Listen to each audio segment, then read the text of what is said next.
Le premier dimanche de l'année est toujours un dimanche consacré pour la restauration, pour le rétablissement d'une habitude qui est capitale. En plus, comme on parle de l'année de croissance, on a parlé des fondements en Christ. Cette habitude fait partie des fondements indispensables pour la vie de quiconque, mais elle fait aussi partie des habitudes pour la vie de celui qui a grandi en Christ. Celui qui a cru en Christ doit connaître cette loi impérative par laquelle on commence toute chose.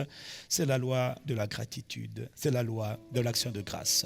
Frère, on ne commence pas le marathon en courant vite. Le marathon, ce n'est pas le 100 mètres, où tu voyais les Carl Lewis. Non, il faut laisser ça là. Eux, ils courent. Non, on commence toujours à petit foulé. Sinon, tu vas t'essouffler. Et une des manières de bien commencer, c'est de rentrer toujours avec les actions de grâce. Et l'action de grâce, c'est une culture. C'est une habitude que Dieu exige à son peuple, mais que le peuple de Dieu n'a pas. Voilà pourquoi, à chaque début d'année, on insiste toujours sur l'habitude de la gratitude. Les actions de grâce sont trop importantes. C'est quoi rendre grâce à Dieu? Rendre grâce à Dieu, c'est reconnaître, c'est s'arrêter, c'est considérer les œuvres, les actes, les bontés, les grâces que j'ai reçues de Dieu. Je m'arrête et je lui retourne les actions de grâce. On dit généralement action de grâce parce qu'on retourne à Dieu les grâces qu'il nous a données. Toute chose que tu as reçue, toute chose que tu es capable de faire, toute chose que tu possèdes, toute chose que tu peux faire de bon n'est que le fruit de la grâce. Ce n'est pas un diplôme qui te donne le travail, c'est faux. Sinon tous les diplômés auraient un travail. C'est la grâce de Dieu qui te donne le travail. Ce n'est pas ta beauté qui te donne le mari, c'est faux. C'est la grâce, ou la femme, c'est la grâce de Dieu qui te donne le mari ou la femme. Ce n'est pas le fait que ouais, tu es forte, tu as de la vigueur. Non, ce n'est pas ça qui donne les enfants. C'est la grâce de Dieu qui donne les enfants. La santé que tu as, ce n'est pas parce que tu es un sportif. Le sport fait sa part, mais on a vu des grands sportifs mourir bêtement. Dis Amen. Donc c'est bon de faire des exercices, c'est même très recommandé. Mais ce n'est pas beaucoup d'exercices qui te donnent la bonne santé. La bonne santé, c'est le résultat aussi, d'abord, avant tout, de la grâce de Dieu. Ce n'est pas tes efforts ou tes mérites, ce n'est pas parce que tu travailles, tu t'es fait des exercices pour entendre, pour voir, etc., que tu arrives à entendre et à voir. Tu arrives à entendre et à voir, à te mouvoir, parce que tu as reçu grâce. Dieu est le Dieu de toutes sortes de grâces. Donc il donne grâce aux hommes. Et les hommes, quand ils reçoivent la grâce, ils doivent dire à Dieu merci. Dieu peut passer par un homme, une femme, même un enfant, pour t'accorder certaines grâces. Et toi tu dis merci à celui qui t'a accordé. Mais n'oublie jamais que la première personne à qui on rend les actions de grâce, c'est à Dieu. Parce que Dieu bénit les hommes par les hommes. Satan détruit les hommes par les hommes. Donne ton Amen. Donc, quel que soit ce qu'on peut te donner, n'oublie jamais que dans le don que tu as, il y a la personne qui est le canal, et puis tu as ce qu'on appelle la source. L'origine, c'est Dieu. Dieu donne. Et quand Dieu donne, alors nous devons apprendre à dire à Dieu merci. Parfois, tu as remercié les hommes, mais tu as oublié de remercier Dieu. Et ça, c'est une grande tragédie. C'est une grande faute. C'est parce que tu ne connais pas le royaume de Dieu et les lois du royaume de Dieu. Il faut que tu comprennes que la gratitude à Dieu, les actions de grâce à Dieu, les remerciements à Dieu doivent devenir et doivent être établis comme un style de vie pour toute personne qui a reçu la vie éternelle. Tout enfant du royaume de Dieu, tout enfant de Dieu doit apprendre à lui dire merci en tout temps. Quand les choses vont mal, je dis merci. Quand les choses vont bien, je dis merci. Quelqu'un me dit Amen. Voilà pourquoi on dit de rendre à Dieu des actions de grâce de manière continue, continuellement. Psaume 103, verset 2 que nous connaissons. Bénis l'Éternel, ô mon âme, et n'oublie aucun de ses bienfaits. Les bienfaits de Dieu, ce sont les grâces que Dieu t'a données. Ces bienfaits-là peuvent être spirituels. L'an dernier, il t'a donné sa parole. Et la parole que tu as reçue, elle a fait du bien à plusieurs. Qui a le sentiment que la parole qu'il a reçue l'an dernier lui a fait du bien? Qui a le sentiment que tu as progressé par la qualité de la parole de Dieu que tu as reçue? Ah non, il faut bien parler, il faut bien répondre. Hein? Qui a le sentiment que ta vie est en train d'être transformée par la qualité de la parole? Or, la parole n'est pas quelque chose de matériel, mais la parole t'a fait du bien. Donc, il faut que je rende grâce à Dieu pour la parole. Il y en a qui ont été guéris par la parole, guéris lorsqu'on priait, guéris par la puissance de l'Esprit. Ce n'est pas toujours un bien, mais c'est un bienfait que tu as reçu de Dieu. Donc, je rends grâce à Dieu pour toutes les guérisons qu'il m'a accordées. Et il y en a même qui ont été protégés, s'il vous plaît. La protection est un bienfait. Et toi, tu crois que... Si tu savais le nombre d'ennemis qu'on a, la protection, dis avec moi, protection divine. Qui a bénéficié de la protection au milieu de beaucoup d'attaques, de combats? C'est-à-dire, tu lèves la main parce que tu en es conscient. Donne un bon amen à Dieu. La protection divine est un bienfait. Donc, n'oublie aucun de ces bienfaits. Qui peut lever la main encore ce matin? Lever cette main-là, c'est un bienfait parce qu'il y en a qui ne peuvent pas le faire. Qui est assis pendant que je suis en train de parler? C'est un bienfait. Donc, n'oublie aucun de ces bienfaits. Qui peut voir pendant que je suis en train de parler, même si tu as des lunettes? Il y en a qui ont des lunettes mais qui sont toujours aveugles. Donc, est-ce que tu me vois ma main là, de loin ou de près? Bénis Dieu parce que c'est un bienfait. Donc, on ne peut pas compter les bienfaits de Dieu. Et puisque tu oublies aucun de ces bienfaits, qu'est-ce que tu dois faire? Bénis l'Éternel. Ça veut dire quoi? Parle bien à Dieu. Dis des bonnes paroles à Dieu. N'attends pas que les bienfaits soient perdus pour lui donner tes actions de grâce, pour lui dire merci. Et on parle des actions de grâce toujours au passé. On dit merci pour ce qu'il a fait hier. On dit merci à Dieu. Surtout pour la préservation. Beaucoup de gens, quand ils vous disent bonne année, même quand ils ne sont pas croyants, ils disent que Dieu t'accorde la santé. Parce qu'ils savent que quand la santé lâche, tout lâche. Quand tu perds la santé, tu perds la vigueur, tu perds la force, tu perds tout. Tu avais de l'argent, mais l'argent ne peut pas t'aider parce que même l'hôpital tu as donné, mais l'hôpital il prend l'argent, ils sont contents. Il faut que Dieu nous aide à comprendre l'essentiel. Voilà pourquoi tu dois bénir Dieu. Nous rendons grâce à Dieu pour ce qu'il fait aujourd'hui. Et surtout, nous rendons grâce à Dieu pour ce qu'il fait demain. Donc en fait, nous rendons grâce à Dieu pour hier, aujourd'hui et demain. Demain, c'est l'espérance. Demain n'est pas encore arrivé. Mais les hommes de foi, les hommes qui grandissent, apprennent à dire merci à Dieu pour demain. Pour demain qui n'est même pas encore, on a dit année de croissance en Christ. Père, dans le nom de Jésus, je te rends grâce. Cette année, je vais croître. Je vais grandir, je vais être édifié. Oh mon Père, oh mon Dieu, je suis reconnaissant parce que je vois que tu vas me tirer. Je déclare que tu vas me pousser. Tu vas me faire monter dans les hauteurs que je n'ai jamais atteintes. Je te glorifie. Là où le niveau était trop haut pour moi, par ta capacité, tu vas m'aider parce que tu as dit que je vais grandir. Je te glorifie. Oh Père, je te fais confiance. Ce que tu as dit, ne le feras-tu pas? Reçois mes actions de grâce. Là, je suis en train de rendre grâce à Dieu pour ce qu'il n'a pas encore fait. Mais je dis merci parce que je sais et je crois qu'il va le faire. Ça s'appelle action de grâce aussi. Et quelqu'un peut te dire, mais tu vis dans l'espérance. Oui, l'homme a été créé pour vivre dans le présent en tenant compte du passé, mais en regardant à l'avenir. Celui qui n'a pas d'avenir, il est perdu. Celui qui a un avenir, il est plein d'espoir. Et même quand aujourd'hui ça ne va pas, mais je suis en train de penser à demain. Demain, c'est un autre jour. Demain n'est pas encore arrivé, mais je ne veux pas m'arrêter aujourd'hui. Je ne veux pas laisser Satan me mettre à terre. Je ne veux pas être découragé, car je sais que demain n'est pas encore venu. Oh, béni soit Dieu. Il y a des jours qui sont mauvais, il y a des jours qui sont sombres. D'accord, mais demain, je sais que ça ira. La joie vient le matin. Les pleurs peuvent venir aujourd'hui, mais je sais que les joies vont venir. Les temps de joie, les saisons de joie. Et là, je bénis Dieu. Je te rends grâce. Mon âme te bénit. Mon âme te célèbre. Reçois mon adoration. Reçois mes actions de grâce. Ça, c'est des gens équilibrés. C'est des gens matures qui parlent comme ça. Que cette grâce te soit donnée au nom de Jésus. Dis avec moi, action de grâce. Tape les mains une fois. Dis action de grâce. Tape les mains deux fois.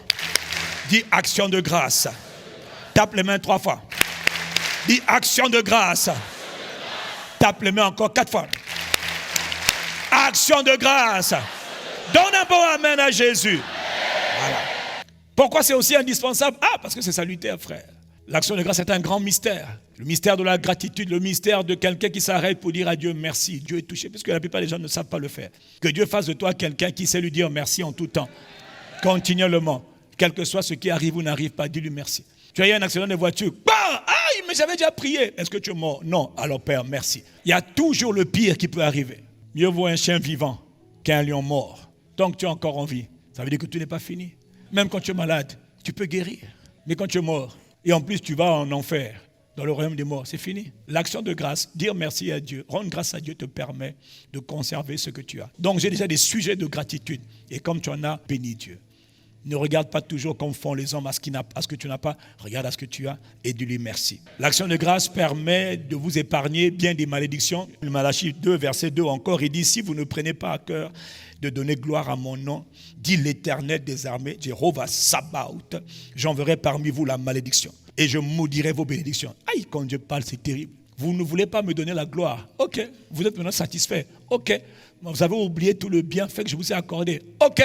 je vais maudire ce que vous avez de bien. Je vais envoyer la malédiction sur vos bénédictions. Que ça ne t'arrive pas au nom de Jésus. Pourquoi Dieu envoie la malédiction là où il y avait la bénédiction? Parce que la bénédiction vous a fait oublier Dieu. Il y a des gens qui sont tellement bénis de Dieu qu'ils ont oublié qui les a bénis. Ils ont oublié comment Dieu les a bénis. Et maintenant, c'est devenu un acquis. Mon frère, ma soeur, je peux te donner un conseil gratuit. Évite la familiarité avec Dieu. Rejette toute familiarité avec Dieu. Dieu est bon, Dieu est notre papa, Dieu est notre amour et notre plaisir. Mais ne sois jamais trop familier avec Dieu au point que ce que Dieu fait, tu dis, c'est normal. Ah non, c'est pas normal. Hein. La protection qu'il te donne, ce n'est pas normal. C'est une grâce. Pour chaque grâce, rends-lui des actions de grâce. Ne sois pas familier de la protection divine au point maintenant tu dis, oh, de toute façon, je peux ne pas dire merci à Dieu, j'ai déjà tout. Mon frère, tu vas tout perdre. Ce que tu as comme bénédiction peut être maudit si tu ne sais pas lui dire merci. Il dit, puisque vous ne voulez pas me donner gloire, je vous enlève ce que vous avez. Que ça ne t'arrive pas au nom de Jésus. L'action de grâce permet aussi d'éviter la colère de Dieu. Dis avec moi la colère de Dieu. Romains 1, versets 18 à 32, c'est assez long. La colère de Dieu se révèle du ciel contre toute impiété et toute forme d'injustice des hommes qui retiennent injustement la vérité captive. Verset 19, car ce qu'on peut connaître de Dieu est manifeste pour eux. Dieu le long ayant fait connaître. La création de Dieu se voit à l'œil nu. Tout ce qui se voit là, on voit bien que ce n'est pas normal, qu'il y a forcément quelqu'un qui a créé tout ce qui se meurt. Comment ça se fait que les hommes mangent chaque jour, puis la terre n'est jamais épuisée, il n'y a jamais la terre, les eaux produisent toujours, la terre produit toujours, le sol produit toujours, tu plantes, ça pousse, tu plantes, ça pousse, tu plantes, ça pousse. Comment est-ce possible qu'on ne manque en vérité de rien si on sait juste apprendre à semer comme il faut?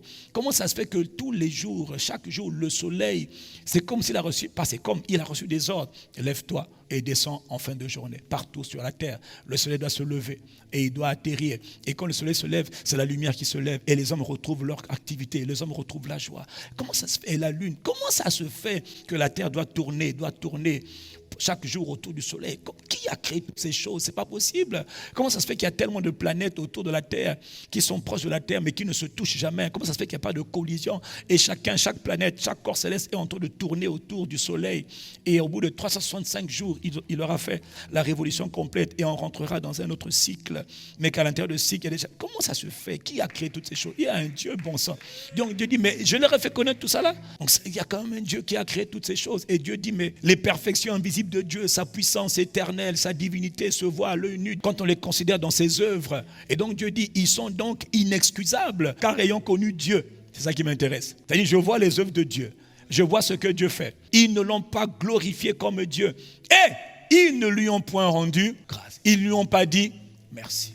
Et comme ils ne lui ont pas dit merci, ils se sont égarés dans leurs pensées, dans leur cœur sans intelligence, a été plongé dans les ténèbres. Et là maintenant, comme les gens n'ont pas voulu rendre gloire à Dieu, comme les hommes n'ont pas voulu glorifier Dieu, alors ils sont devenus fous, ils sont devenus stupides, ils sont devenus insensés.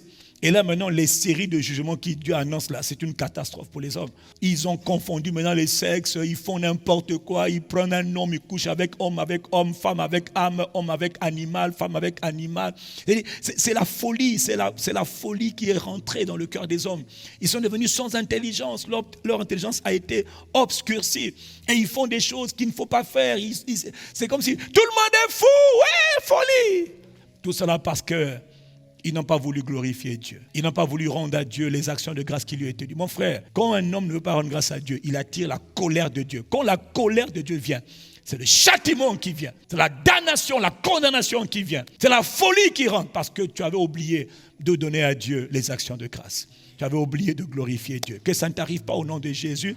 Je veux entendre de ton bon Amen. Dis avec moi, Père, aide-moi à toujours te rendre grâce pour le passé, pour le présent et pour le futur. Dis avec moi, Père, dans le nom de Jésus, aide-moi à te dire merci permanemment, continuellement, sans arrêt. Père, que ta colère ne vienne pas sur moi. Aide-moi à te dire merci. Dis Amen.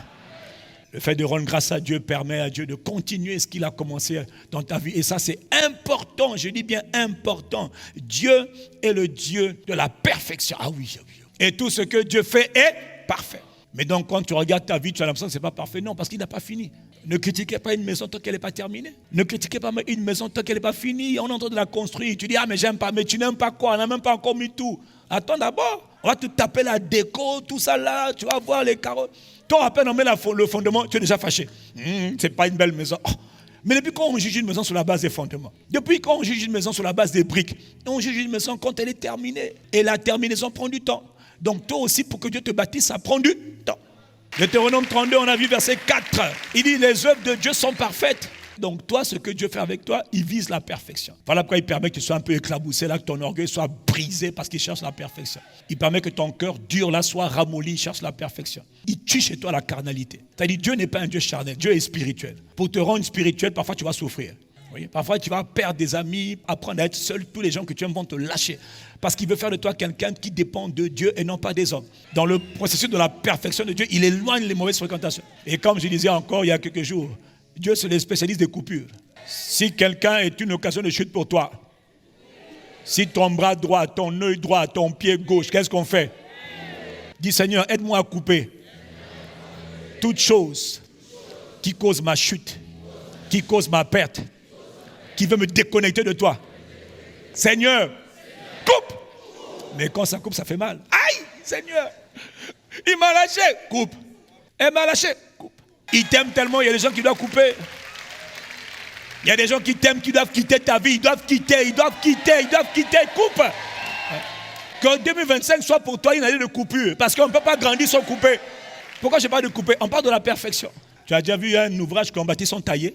Même une sculpture. Tu as déjà vu une sculpture qu'on bâtit sans tailler? Les œuvres d'art, il y a toujours du taillage. On taille, coupe. Oh, c'est bien ça. Mais si tu écoutais la sculpture là, aïe, t'inquiète pas, c'est pour te rendre parfait. On veut te donner une forme. Puis quand l'artiste, l'architecte, l'artisan a fini sa sculpture, il dit, regardez, oh, c'était comme ça. Oui, mais pour en arriver là, ouais, il fallait couper là. Que Dieu coupe tout ce qui dans ta vie te pousse à tomber.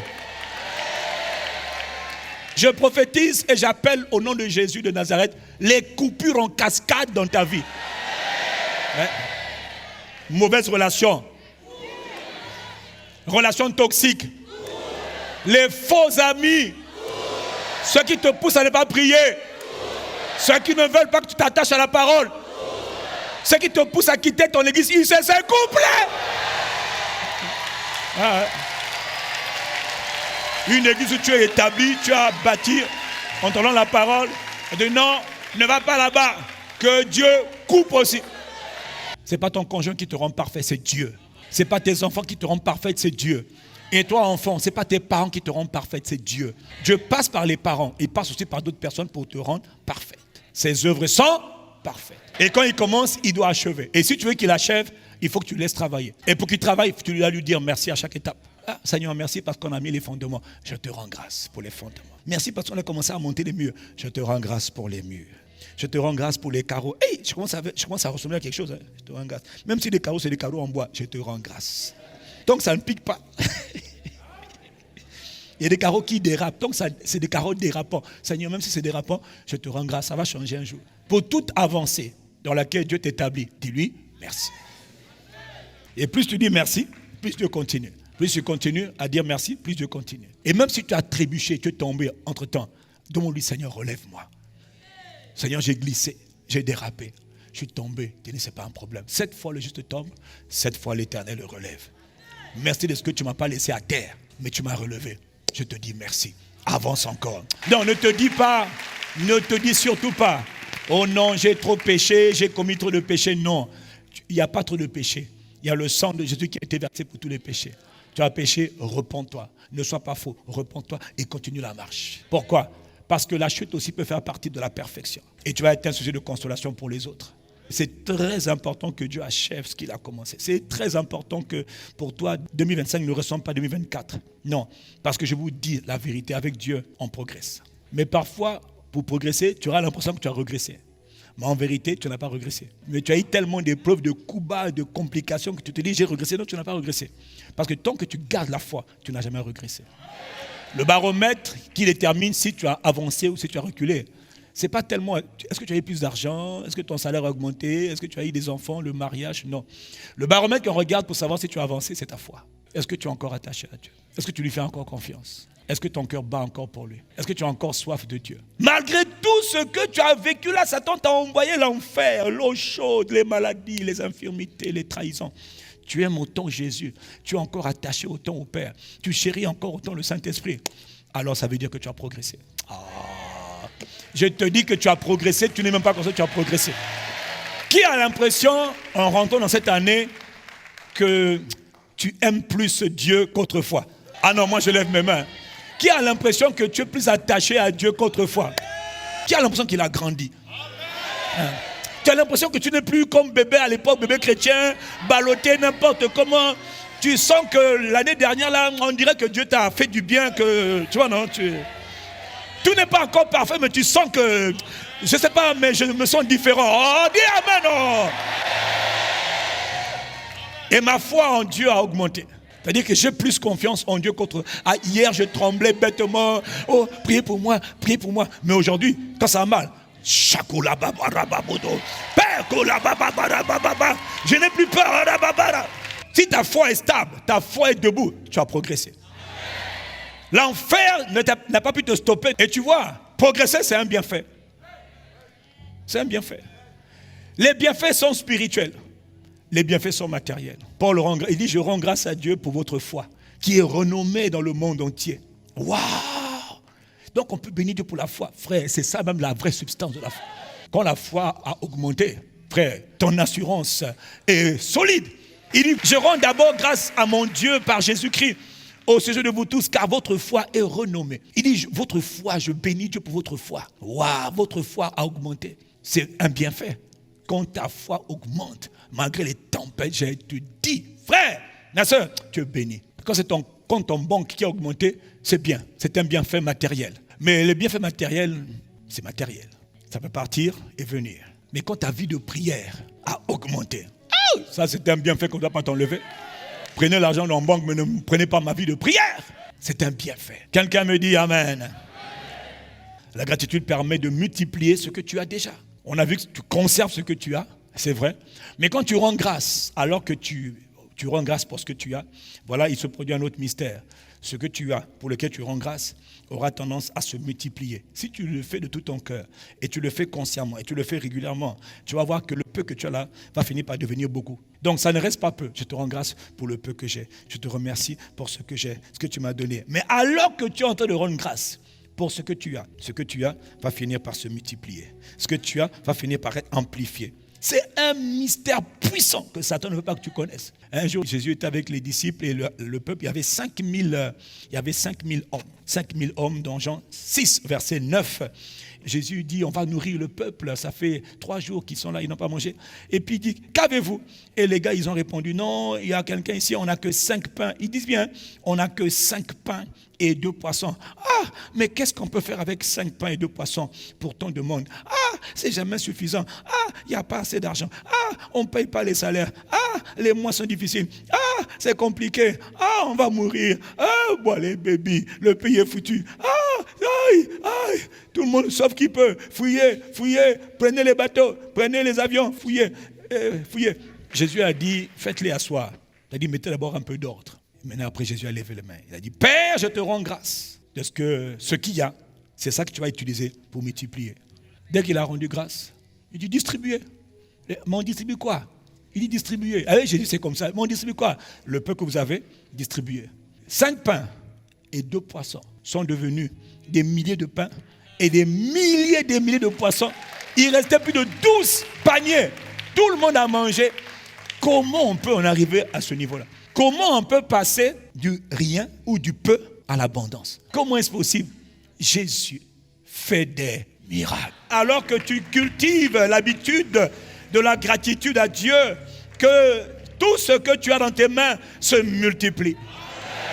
Je suis en train de te parler du mystère de l'action de grâce par laquelle ce que tu avais se multiplie. Ce que tu as pour lequel tu dis merci à Dieu, tu verras la multiplication. Il y a une puissance dans l'action de grâce. Ce n'est pas pour tout le monde. Donne un bon amen, toi qui rends grâce à Dieu.